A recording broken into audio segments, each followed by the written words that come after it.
नमस्कार, सभी को प्रणाम। आज मैंने सूचना दी थी कि हम लाइव रहेंगे।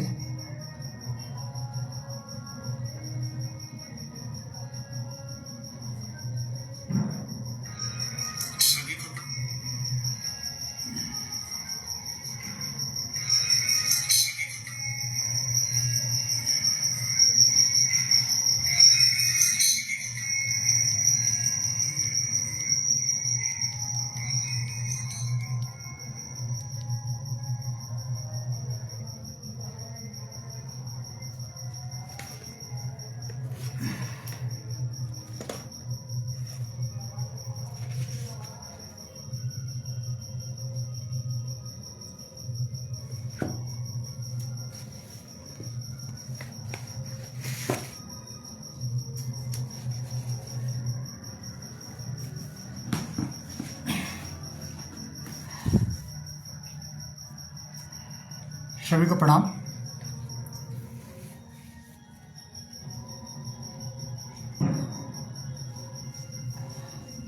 चलिए, जैसे मैंने सूचना दी थी कि मैं आज आऊँगा और विस्तार से चर्चा करूँगा। विषय भी मैंने निर्धारित कर दिया था कि चिन्मय अब पूरे अहंकार में है और उनके, अब उसको चाटुकार कहूँ या कुछ कहूँ, आप अपने अपने स्तर से समझ सकते हैं। मुझे पता था और इसको बहुत लगभग कम से कम 5 साल का तो कड़वा अनुभव है अपना, कि यदि जो वर्तमान में जो आपके पास व्यवस्था है, उस व्यवस्था का यदि आप उपयोग नहीं करते हैं तो आप आउटडेटेड हो जाते हैं। और वर्तमान में जन साधारण के लिए जो व्यवस्था है वो सब नियति की कृपा है। कभी भी, मेरा ऐसा मानना है, कभी भी नियति असहयोग कभी नहीं करती है। सहयोग हमेशा करती है नियति, चाहे वो कोई भी हो। मेरा ऐसा मानना है। तो नियति का सहयोग मिलता है। अब हम आउटडेटेड होते हैं तो हम सहयोग को नहीं ले पाते।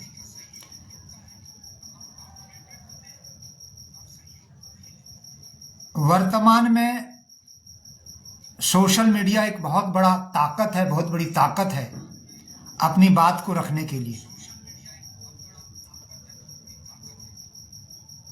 उसके अलग अलग कारण हैं। मैं मनमोहन, जो शांति कुंज में 24 वर्ष रहा हूं, बहुत नज़दीक से गायत्री परिवार को बचपन से ही समझ रहा हूँ। बहुत सारे झूठ, षड्यंत्र, पाखंड को नज़दीक से देखा है, समझा है। तो उस बात को समाज के सामने रखने का मन मेरा 2011 से था ही और रख रहा हूँ। शांति कुंज हरिद्वार में रहते हुए, गायत्री परिवार के मुख्य केंद्र में रहते हुए, 2011 कार्यक्रम के खराब होने के बाद, दुर्घटना होने के बाद जो 20-22 लोगों की मौत हुई थी, उसके बाद से मैं पूरी तरह से एकदम समझ गया था कि प्रणव पंड्या परिवार किस पथ पर चल रहा है। और इसके कारण मैं वहाँ रहते हुए, लोग कहते हैं ना कि बाहर निकलने के बाद आवाज़ दे रहे, विरोध कर रहे, नहीं, मैं वहाँ रहते हुए विरोध करता था।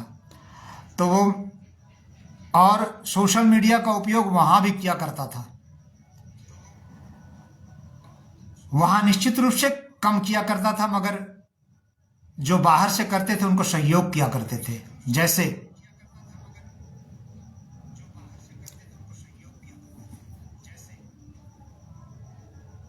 रामाश्रय जी कानपुर वाले को पूरा सहयोग मेरा, मैं शांति कुंज में रहते हुए करता था, और कई वरिष्ठ लोग करते रहते थे, मैं नाम नहीं लूंगा, बहुत बड़े बड़े लोग। और कई लोग कहा करते थे कि क्षेत्र से आवाज उठनी चाहिए, प्रणब पंड्या परिवार की जो गुंडागर्दी है, षड्यंत्र है, तानाशाही है, ये वरिष्ठ लोग वहीं से कहा करते थे कि क्षेत्र से आवाज उठनी चाहिए। क्षेत्र से आवाज उठाया जाता था, आवाज जो उठाया जा करते थे उसको सहयोग किया जाता था। ये 2011 के बाद से मैंने बहुत अनुभव किया, देखा है प्रैक्टिकली।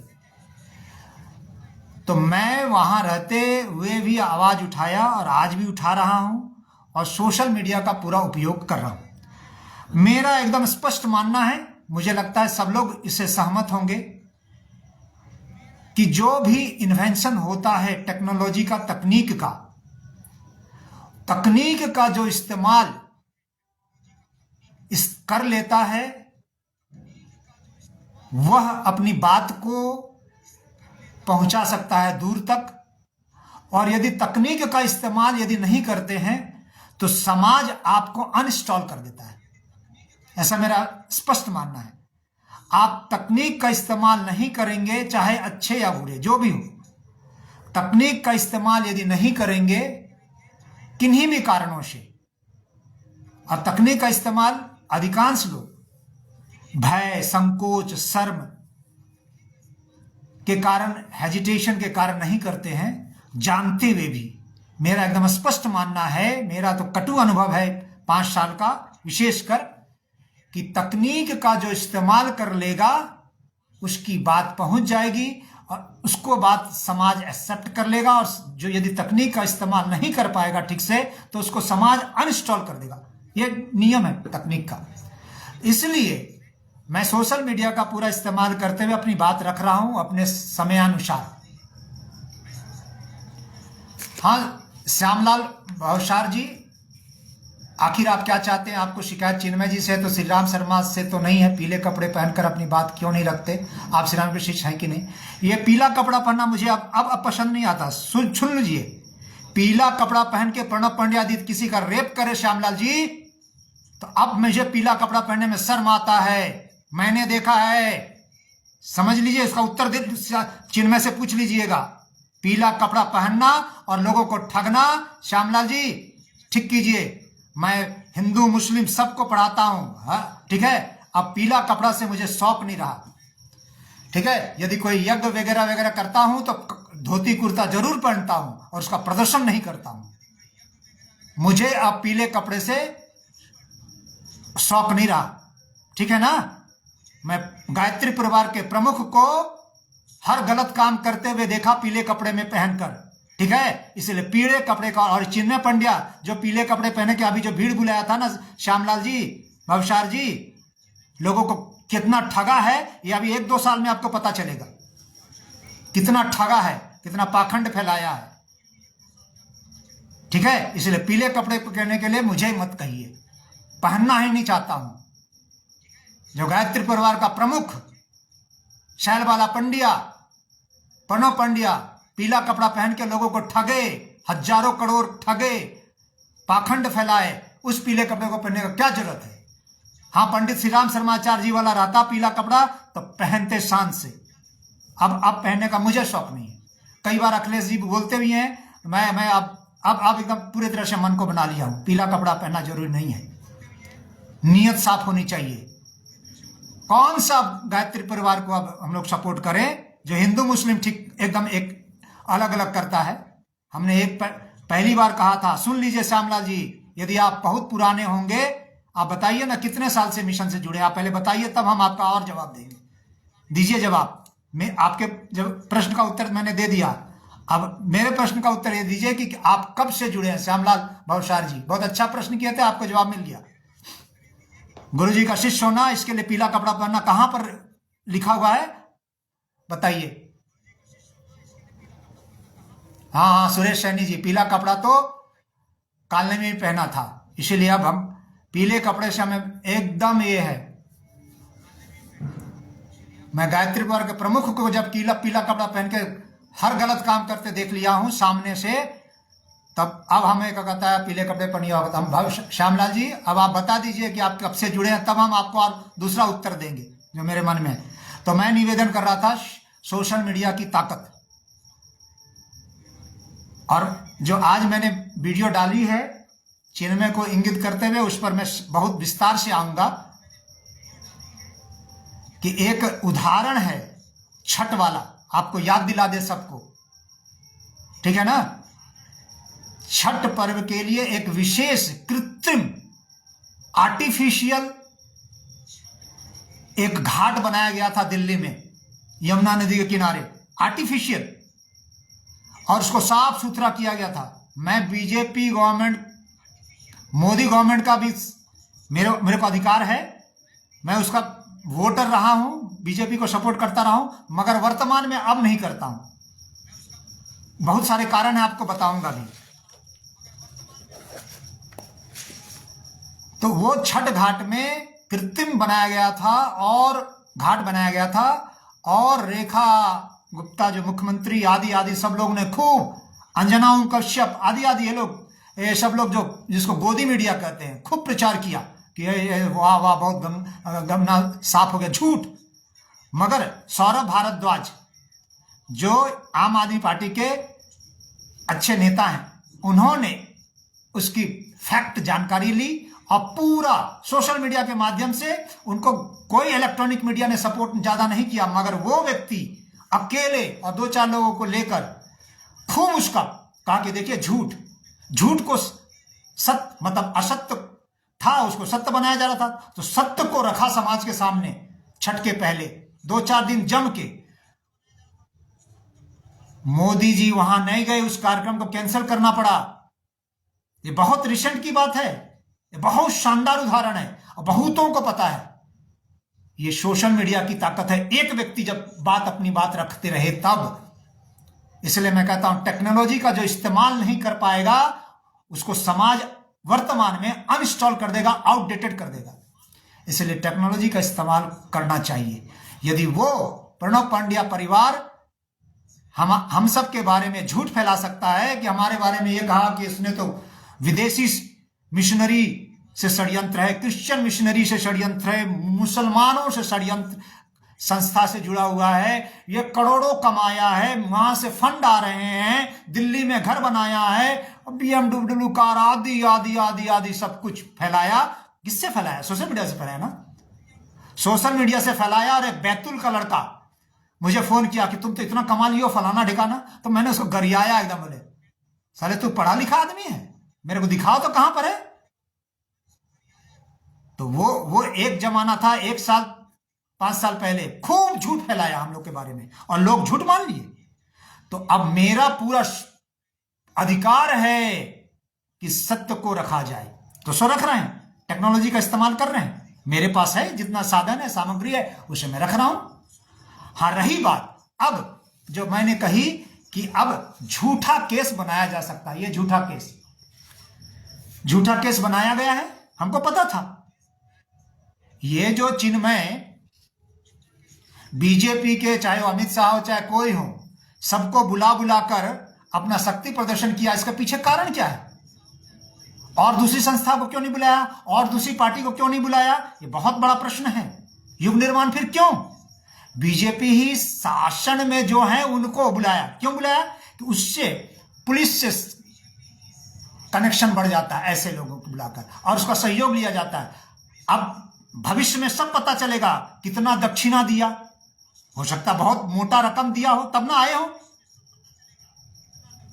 बहुत आप बस संकेतों में बात कर रहे हैं, ऐसे नहीं आते हैं ये लोग, मोटे चमड़ी के लोग होते हैं, बहुत कहने को मंच से बहुत कुछ कह देते हैं, मगर अपनी श्रद्धा दिखा देते हैं, सब पाखंड का सपोर्ट कर देते हैं, मगर कितना मलाई खाए हो, कितना दक्षिणा लिया हो, ये तो भविष्य के घर में है, सब निकलेगा। इसलिए क्या क्या हुआ हो, इसलिए चिन्मय किसी को, सीनियर लोगों को देखिए कितना साइड कर दिया। अब तो मैं RTI डालने वाला हूं, क्योंकि दीक्षांत समारोह में न कुलपति, न कुल सचिव और कोई नहीं मंच पर, सारे सीनियर को हटा दिया, साइड कर दिया। अपने पिताजी को भी, उसको तो बैठा के ला जा सकते थे, आराम से वहां बैठाया तो जा सकता था, मगर नहीं किए। मैं उस पर RTI लगाऊंगा, वो भी सोशल मीडिया वायरल करूंगा 2-4 दिन में कि तो इसलिए वो ऐसे लोगों को बुलाया, ऐसे नेताओं को बुलाया कि जिससे कि अपने शक्ति प्रदर्शन कर ले और भ्रष्ट पुलिस के साथ तालमेल बिठा सके। मेरा तो यही मानना है। और इसी कारण से देखिए, अब हमको पता था ऐसा होगा। ये बयान दिया गया है कि सोशल मीडिया में मैं प्रणब पंड्या के खिलाफ कुछ बोलता हूं, शैलवाला पंड्या के खिलाफ बोलता हूं। ये बयान दिया गया है कोर्ट में, ये चिन्मय ने करवाया है, नरेंद्र ठाकुर और सोमनाथ महापात्रा के द्वारा। हमें इससे बहुत खुशी है। अब ठीक है ना, हमें बहुत खुशी है कि झूठे जितना आप, हम तो इसका जवाब देंगे ही। क्या जवाब देंगे वो सब हम सार्वजनिक करेंगे, ठीक है ना।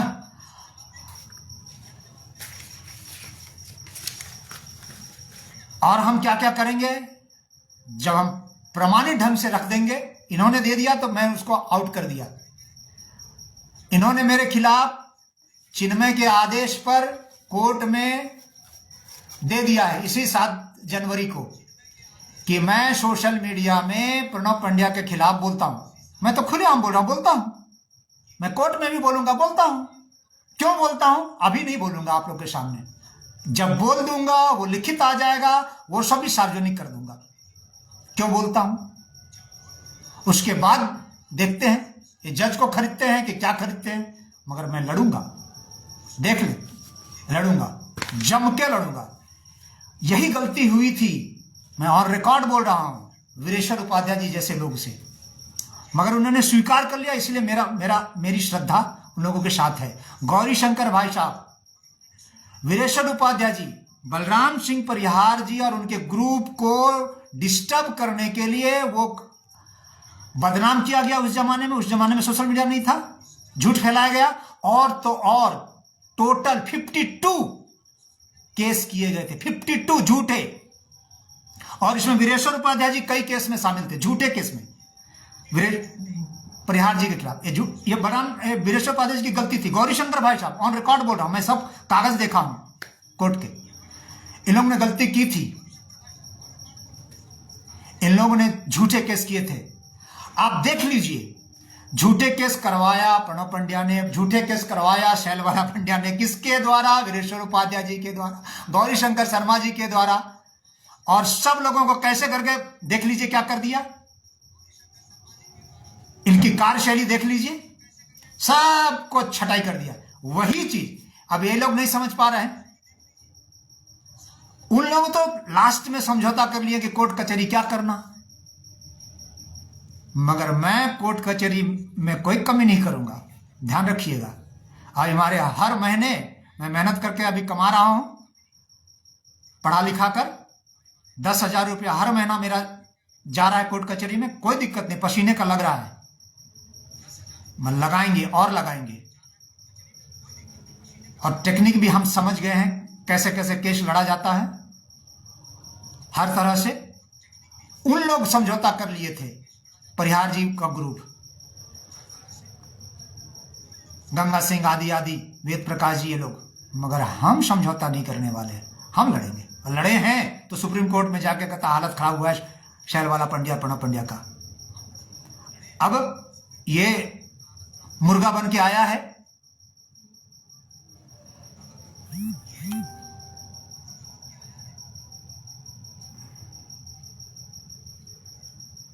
सीताराम शर्मा जी हमको कहता है कोई कार्यक्रम में जाना भी नहीं था, ठीक है ना। अब प्रणब पंड्या परिवार यदि कोई कार्यक्रम करता है, उस कार्यक्रम में यदि कोई सहयोगी होगा तो उसके जैसा मूर्ख मैं नहीं समझता हूं। चाहे वो कोई लोग भी आए हो, हजारों लोग आए हो, मान लेता हूं 10-12 हजार, हमें जानकारी है कि 20,000 के करीब लोग आए थे, उसको 70,000 बताया जा रहा है। इस भीड़ से मैं प्रभावित नहीं होता। भीड़ से अलग सोचने की कैपेसिटी भगवान ने दी है, संस्कार दी है। सीताराम जी, आप लोगों को मूत्रपान करने का, चाटुकारिता करने का शौक है। मैं प्रणब पंड्या परिवार के कोई भी कार्यक्रम को थूकता हूं, क्योंकि वो लोग ठग ही है। ठीक है सीताराम जी, आपको मूत्रपान करना हो, चाटुकारिता करना हो, करिए, कतई नहीं करने वाला मैं। हमें हमको ना शौक था ना करें। मुन्ना लाल जी, लड़कियों की दलाली ना प्रणव पंड्या की है, सैल वाला पंड्या की है, साजिश करी है वो लोग ने साजिश। सुन ले, अभी तो परत पर परत दर्द खुलेगा। मुन्ना लाल जी आप बच्चे हो, बात तो बोलते हैं ना, परत पर परत दर्द खुलेगा। अभी अभी बच्चे रहो, बहुत मजा आता है कानूनी लड़ाई में, अभी तो देखते रहो, बच्चे हो, इसीलिए बोलता हूं। तो मैं निवेदन कर रहा था कि गौरी शंकर भाई साहब, रेशा भाई साहब जो गलती किए थे उसके चलते झूठ केस बनी थी, और उसके बाद उन लोग समझौता कर लिए कोर्ट कचहरी के चक्कर में, और क्या स्थिति हुई।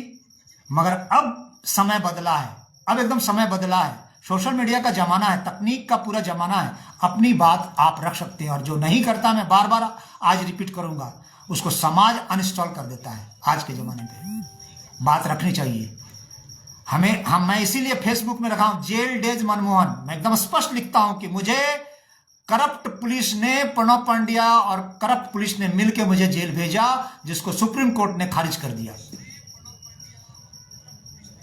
जब खारिज कर दिया तो आप लोगों को प्रश्न करना चाहिए कि क्यों मनमोहन कह रहा है कि वो मुक्त हुआ, उस पर जो झूठा आरोप था वो मुक्त हो गया। हम कह रहे हैं कि हम मुक्त हो चुके, सुप्रीम कोर्ट ने मुझे मुक्त कर दिया।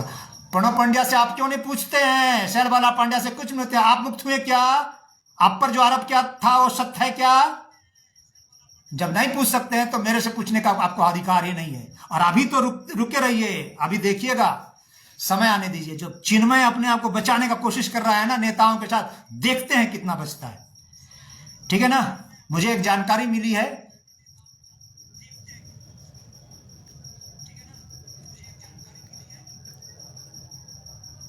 हाँ, राजकुमार पांडे जी, बहुत लोग बोलते हैं कि सबके विरुद्ध एक एफआईआर करें जिससे मौलिक अधिकार का की यथार्थता एवं सत्य अभिव्यक्ति की कानूनी विरोध करने वाले कानून के दुरुपयोग के परिणाम से अवगत हो। जी एकदम एकदम राइट। मैंने कई बार रिपीट किया हूं, मैं 7 क्लास 8 क्लास में पढ़ा था, बहुत अच्छी तरह से मुझे याद है। कॉन्स्टिट्यूशनल राइट हमारा संवैधानिक अधिकार है, एकता का अधिकार, समानता का अधिकार, right to speak against exploitation, अन्याय अत्याचार के खिलाफ बोलने का अधिकार हर व्यक्ति को है।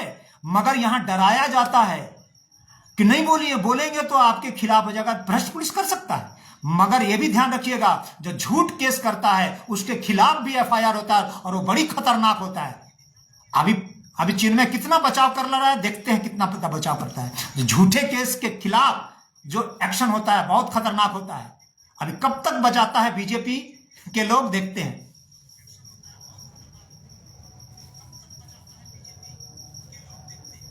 हाँ संजय कुमार जी, सुप्रीम कोर्ट का फाइल जजमेंट आया है, क्या आप इसे उपलब्ध कराएंगे।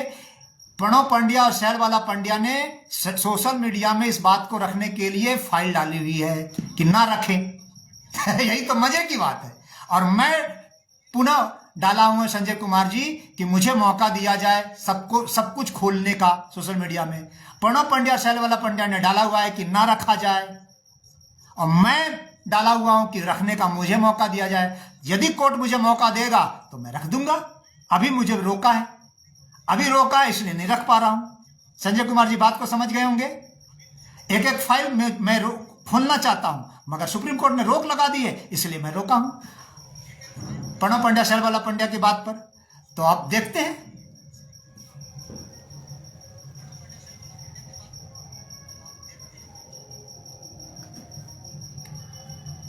हाँ राजेश कुमार जी, अश्विता सेठ ये क्या बार बार लगा रही है, माँ ने कहा है, माँ देखिए वो मेरी 2-3 बार बात हुई, उनका नंबर ले लीजिए, आप उन्हीं से बात कर लीजिए। मुझे वो जैसा भी हो, अपना रीडिंग है, आप उनसे बात कर लीजिए। राजेश कुमार जी वो एक मिशन से बहुत पुरानी जुड़ी हुई है और ओल्ड लेडी है, आप उनसे खुद व्यक्तिगत बात कर लीजिए। उनकी अपनी शैली है, सबकी शैली अलग अलग होती है। मुझे ऐसा लगता है कि जो वो सोचती है वो बोलते समय टाइप करती है, बोलती है, उसका फिर करेक्शन नहीं करती है, जिसके कारण थोड़ा सा क्लियर नहीं हो जाता है। हाँ आलोक भैया, आलोक चौधरी जी, दृढ़ संकल्पी, तो पिताजी का संस्कार है, आपको तो पता है पिताजी का संस्कार है।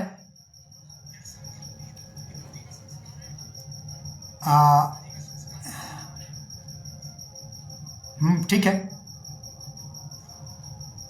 राजकुमार पांडे जी ने श्यामलाल भवसार जी को अच्छा एक उत्तर दिया। क्या पीला का सम्मान अब भी बचा है?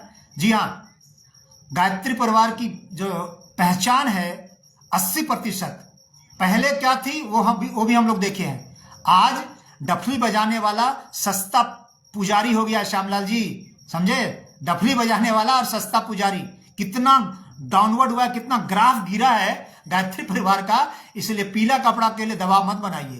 पीला कपड़ा का बहुत ह्रास हुआ है। अब तो पीला कपड़ा क्या बोले।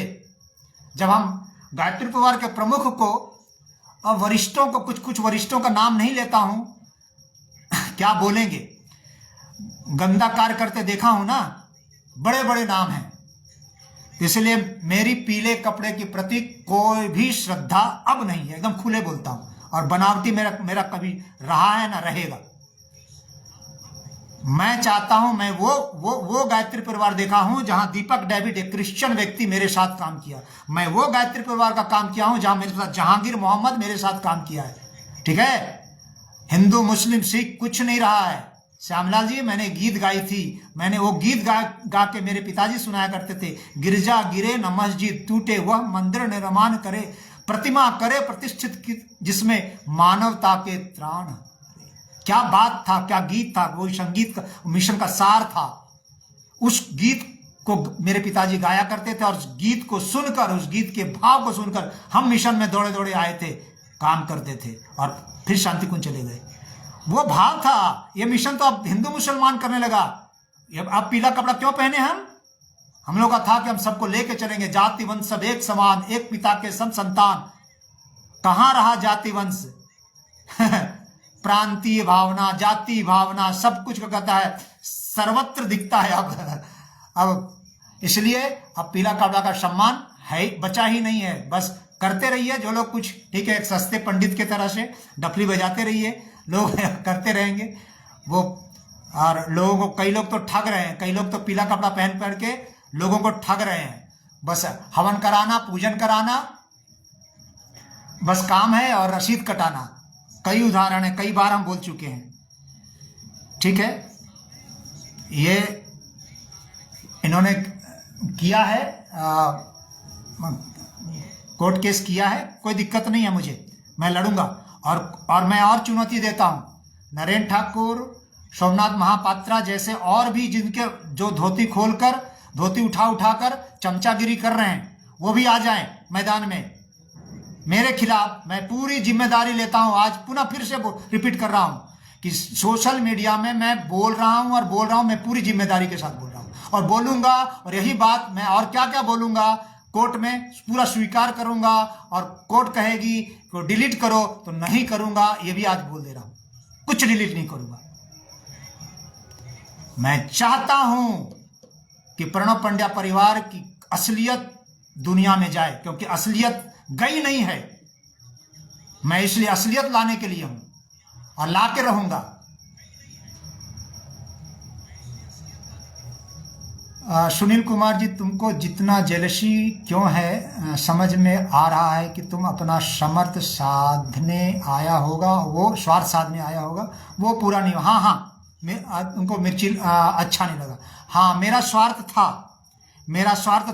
सुनील कुमार जी, अच्छी तरह से सुन लीजिए। मेरा स्वार्थ ये था कि मैं मानव जीवन की गरिमा को, मानव जीवन की उत्कृष्टता को, गायत्री परिवार में रहते हुए, कार्य करते हुए पूरे भारत में जो घूमा, उसको समझूं और उस लक्ष्य को पाऊं। और मैंने पूरी प्रामाणिकता के साथ काम किया। लोगों ने मुझे चारित्रिक दोष देने का कोशिश किया, पैसे के नाम से अप्रमाणिक घोषित किया, मगर आज तक नहीं कर पाए। समझ पाए सुनील कुमार जी? ठीक है, आज तक नहीं कर पाए मुझे, न पैसे से न चरित्र से। मैं नहीं कहता कि मैं बहुत बड़ा साधक हूं, मैं उस साधना पथ का पथिक हूं, मगर बहुत मेरे को अप्रमाणिक घोषित करने का चारित्रिक कोशिश किया लोग ने, पूरी टीम ने, प्रणब पंड्या, चिन्मय पंड्या के, मगर आज तक सिद्ध नहीं कर पाया। पूरी टीम लगी, नहीं कर पाया। समझे ना? मेरा स्वार्थ था। क्या स्वार्थ था? मानव जीवन को श्रेष्ठतम ऊंचाई तक पहुंचाने के लिए सब कुछ निछावर किया था। पढ़ा लिखा व्यक्ति भात खाने के लिए शांति कुंज नहीं गए थे। मैं बार बार बोलता हूं, हम लोग कुछ करने गए थे। धर्म और अध्यात्म, जो संजय कुमार जी बार बार अपने पोस्ट में लिखते रहते हैं, कौन सा एक गीत गाया करते थे, सही रूप उभरेगा उस दिन मानव के उत्थान का, जिस दिन होगा मिलन सिंधु से धर्म और विज्ञान का। ये गीत है, ये 2 लाइन में सब कुछ है मिशन का सार। धर्म और विज्ञान को मिलाने के लिए मिशन बना था, और उस विज्ञान के मिशन को हम लोग में जीवन देने के लिए गए थे, रिसर्च करने के लिए गए थे, शोध करने के लिए। तो शोध को समाज के साथ वैज्ञानिक शोध करने के लिए हम लोग तो यही सोचा था ना। प्रणब पंड्या को गुरुजी ने दिया था कि भाई तुम शोध करेगा और शोध के लिए तुम्हारी टीम बनेगी, मगर वो क्या करने लगा? वो तो लड़कियों के पीछे भागने लगा। मैं चिन्मय से पूछता हूं कि वो लिखता है scientific spiritual leader. Scientific spiritual leader Sunil Kumar ji पूछेगा तो कितना उसने रिसर्च पेपर अभी तक पब्लिश किया है? कौन कौन से जर्नल में उसका रिसर्च पेपर पब्लिश हुआ है? चिन्मय का साइंटिफिक स्पिरिचुअल लीडर जो बन रहा है, कौन सा विज्ञान और अध्यात्म का समन्वय किया है? उसको कोई प्रमाण है कि केवल ऐसे ही गत्ता लगा दीजिएगा, चेतना उतारी तो विवेकानंद ऐसे ही, और हम लोग मान लेंगे? पूरा विरोध करेंगे।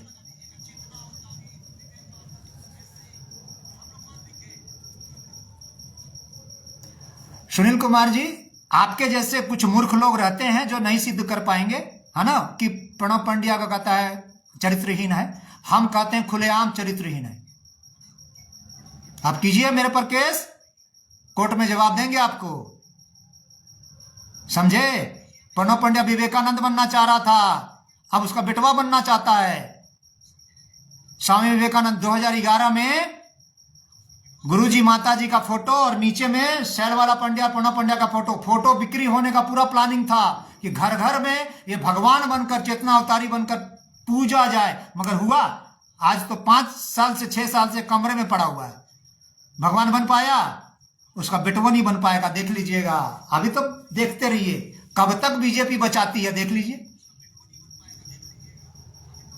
सुनील कुमार जी, बकवास तो आप लोग करते हैं, आप लोग तो बेवकूफ, आप मूर्ख लोग हैं, तो मूर्खों को क्या समझाना? ठीक है ना? मूर्खों को तो हमारी बात बकवास ही लगेगी। जब आप चरित्रहीन का सपोर्टर हैं तो आपको कैसा लगेगा? जी हाँ, राजकुमार पांडे, भविष्य का धर्म वैज्ञानिक धर्म के लिए ब्रह्म वर्चस्व स्थापित हुआ, कोई कार्य नहीं हुआ, एकदम नहीं हुआ भाई साहब। उसका इतिहास तो मैं एक दिन पूरा रखूंगा।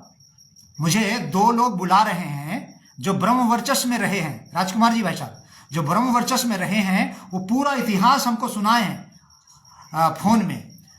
तो कैसे कैसे करके षड्यंत्र किया है प्रणब पंड्या ने और शैलवाला पंड्या ने। ब्रह्म वर्चस्व वाला ही बात ले ले, धर्म और अध्यात्म के समन्वय के लिए जो बनाया था 78 में ब्रह्म वर्चस्व की स्थापना की गई थी, पर कैसे रेड मार दिया प्रणब पंड्या ने।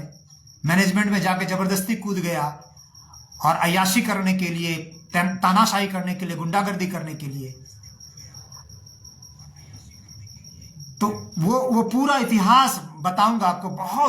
बहुत लोगों को, केवल प्रज्ञानंद जी ही नहीं, डॉक्टर जितेंद्र सिंह और बहुत अच्छे साइंटिस्ट, उनको शुरू से जो पहले आए थे ब्रह्म वर्चस्व में, जो शुद्ध रूप से वैज्ञानिक थे, ऐसे बहुतों को, बहुत एक लंबी श्रृंखला है अच्छे अच्छे वैज्ञानिक को, उन लोगों को हटाया गया, निकाला गया षड्यंत्र पूर्वक, पूरी तानाशाही करके, गुंडागर्दी करके। ये सब बहुत इतिहास है। उस पर मैं एक दिन पूरा रहूंगा। मुझे बुलाया जा रहा है, उन लोगों के पास मैं जाऊंगा। वे उत्तर प्रदेश में ही लोग हैं और एक हरियाणा में हैं, तो मैं जाऊंगा उनके पास, बैठकर पूरी तरह से चर्चा करूंगा।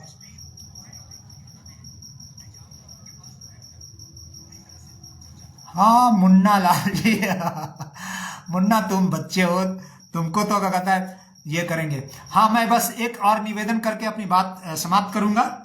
एक आप सबको बहुत अच्छी जानकारी दे दूं, सोशल मीडिया में आप लोग कितना एक्टिव हैं मुझे नहीं पता, मगर बहुत दिन से मैं देख रहा हूं कि एक अच्छी जानकारी मुझे मिली है कि हर दिन, अब आप सोचिएगा, मैं जोड़ रहा हूं, इसको लिंक कर रहा हूं गायत्री परिवार से, शांति कुंज से, और आप विचार कीजिएगा कि हर दिन, थोड़ा सा ध्यान दीजिएगा, हर दिन भारत से 448 लोग, 448 लोग भारत से विदेश जा रहे हैं, भारत की नागरिकता छोड़ रहे हैं। और भारत से नागरिकता छोड़ने वाले हर दिन 548 लोग हैं, और लाखों लोग हैं, 9-9 लाख लोग प्रत्येक वर्ष। यह सदन में कहा गया है सरकार की तरफ से, समझ रहे हैं बात को, इस सदन में ऑथेंटिक जानकारी दी गई है। कौन छोड़ रहे हैं? प्रतिभावान लोग छोड़ रहे हैं।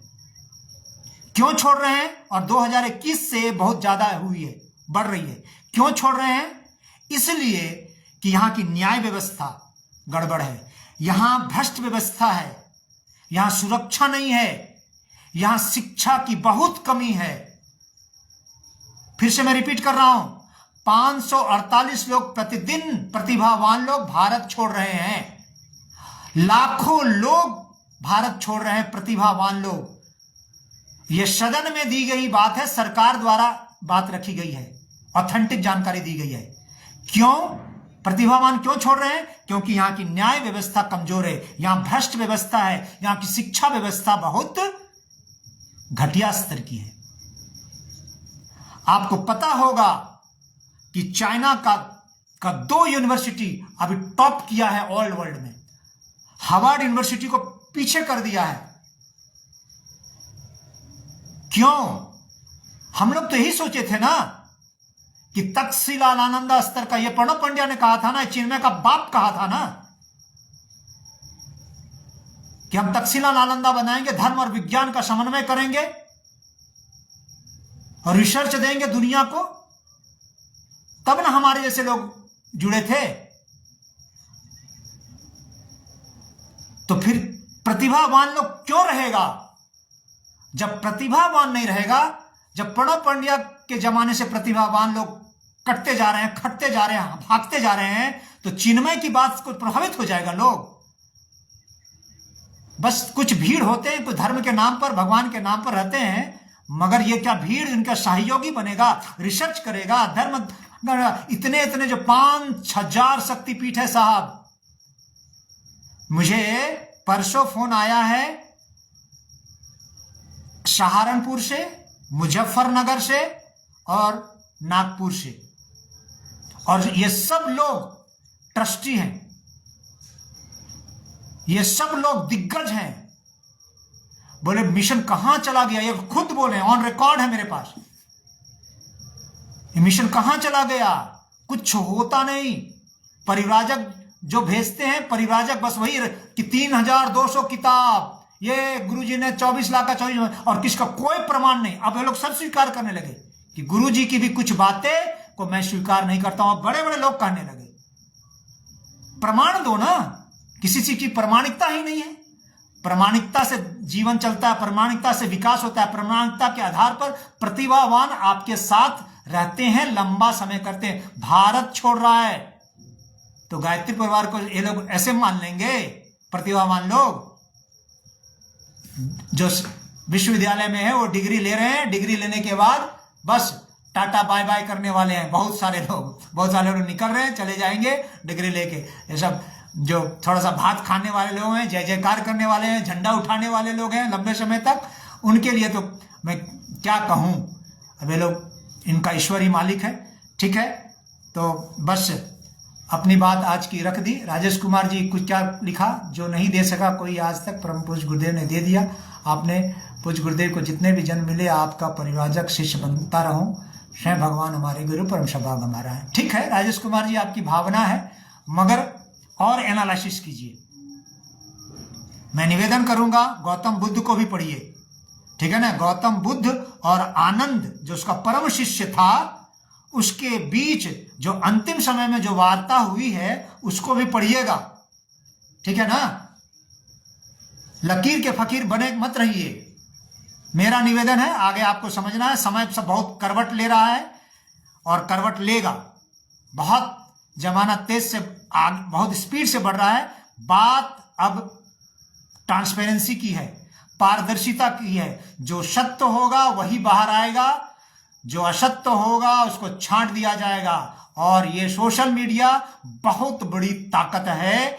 आप चाहे कोई और उसका जो भी इस्तेमाल करेगा वो आगे बढ़ेगा।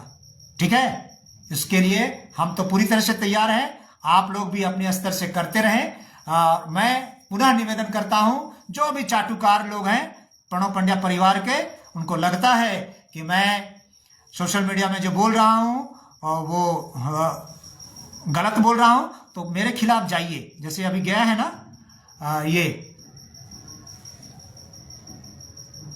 हाँ, अभिनव उपाध्याय जी ने कहा 595 लोगों ने यदि प्रतिमास अपना भारत देश छोड़ दिया है तो 500 व्यक्ति आप क्यों नहीं हो जाते? आपको भारतीय न्याय व्यवस्था भरोसा नहीं है तो आपको देश छोड़कर निकल जाना चाहिए, किसी अन्य कंट्री में शामिल हो जाना। हाँ, अभिनव उपाध्याय जी, आपके जैसा हमको कहता है कायर और आपके जैसा हम उस तरह का व्यक्ति नहीं है। हम अपनी बात, हम जहाँ 24 वर्ष जिस मिशन को दिए, जो जहां ठग है, जहां पाखंड है, उसकी पूरा उजागर करेंगे। और देश में हम देश छोड़ के नहीं जा रहे हैं, ठीक है ना। मुझे भी दूसरे देश का ऑफर है, ठीक है ना, मगर मैं नहीं छोड़ने वाला हूं। मैं चाहे वो कोई होगा, मैं पूरा उसको खोलूंगा, ठीक है ना। चाहे वो गायत्री परिवार का प्रमुख हो, प्रमुख परिवार हो, तानाशाही प्रभाव हो, गुंडागर्दी करने वाला परिवार हो, गैर कानूनी कार्य करने वाला परिवार हो, उनको पूरा खोलूंगा, पूरा नंगा करूंगा, उनके सत्य को रखूंगा और रख रहा हूं, आगे भी रखता रहूंगा। ठीक है साहब, बस धन्यवाद। जो है मैं कोशिश करूंगा। यदि कल मौका मिलेगा तो कल भी आऊंगा। 26 जनवरी है, फ्री है। यदि मौका मिलेगा तो कल आऊंगा। मैं सूचना 5 बजे तक दे दूंगा। आप सबको बहुत बहुत धन्यवाद, आभार।